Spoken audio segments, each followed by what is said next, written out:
Hello friends, income tax के cases की series में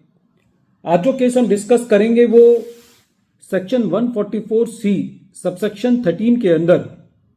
असेसिंग ऑफिसर के द्वारा जो असेसमेंट ऑर्डर पास किया जाता है डीआरपी की डायरेक्शंस रिसीव होने के बाद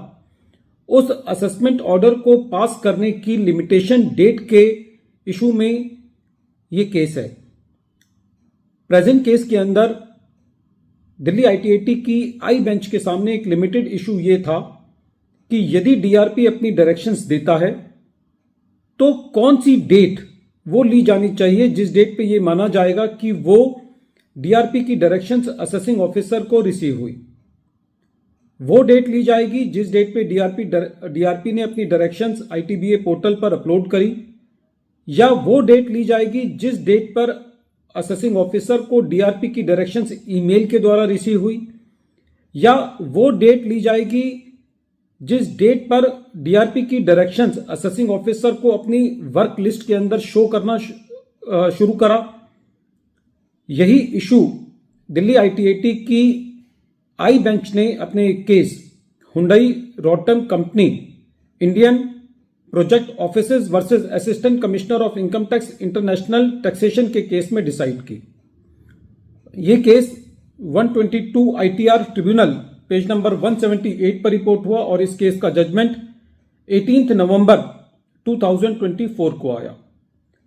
प्रेजेंट केस के अंदर असेसी एक कोरियन कंपनी है और असेसी का केस ट्रांसफर प्राइसिंग ऑफिसर को रेफर किया गया। ट्रांसफर प्राइसिंग ऑफिसर का ऑर्डर आने के बाद असेसी ने उस ऑर्डर के अगेंस्ट डीआरपी के अंदर अपनी ऑब्जेक्शंस रेज करी और डीआरपी ने अपना ऑर्डर पास करके 24 मई 2022 को उसको आईटीबीए के पोर्टल पर अपलोड कर दिया। बाद में असेसिंग ऑफिसर ने अपना असेसमेंट ऑर्डर 1 जुलाई 2022 को पास किया। यदि सेक्शन 144C सबसेक्शन 13 को देखा जाए तो उसके मुताबिक जो असेसमेंट ऑर्डर पास करने का टाइम होता है वो विद इन 30 डेज होता है from the end of the month in which the DRP directions are received. Assessee ने ट्रिब्यूनल के सामने ये ग्राउंड लिया कि क्योंकि असेसिंग ऑफिसर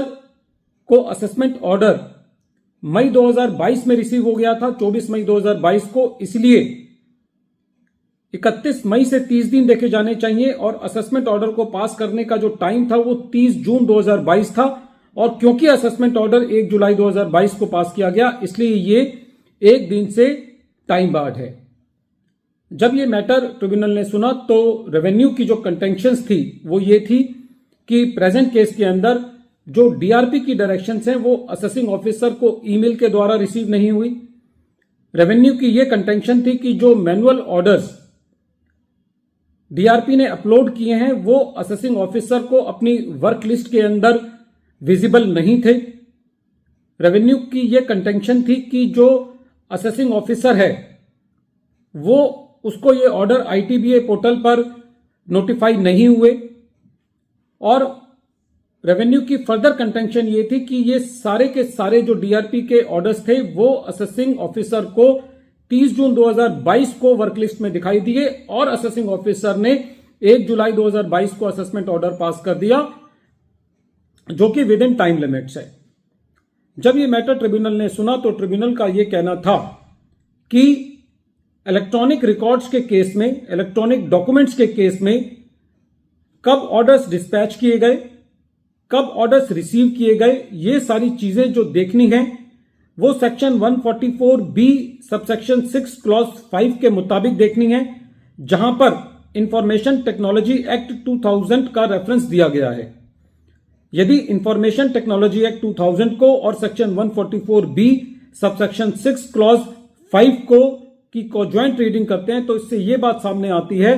कि जिस डेट पर डीआरपी की डायरेक्शंस आईटीबीए पोर्टल पर अपलोड कर दी गई वो डेट असेसिंग ऑफिसर के द्वारा मानी जाएगी कि उस डेट पर असेसिंग ऑफिसर को ऑर्डर रिसीव हो गया। इसलिए प्रेजेंट केस में क्योंकि डीआरपी की डायरेक्शंस 24 मई 2022 को अपलोड कर दी गई थी इसलिए यह माना जाएगा कि एओ को 24 मई 2022 को डीआरपी की डायरेक्शंस रिसीव हो गई और limitation period within 30 days from the end of the month in which DRP directions are received, जो है वो 30 जून 2022 को खत्म होता है और असेसमेंट ऑर्डर 1 जुलाई 2022 को पास किया गया, इसलिए प्रेजेंट केस में जो ऑर्डर है वो टाइम बार्ड है। वीडियो के अंत में एक बार फिर मैं केस का नाम रिपीट कर रहा हूं। केस का नाम है Hyundai Rotem company Indian project officers versus assistant commissioner of income tax international taxation, और ये case 122 ITR tribunal page number 178 पर रिपोर्ट हुआ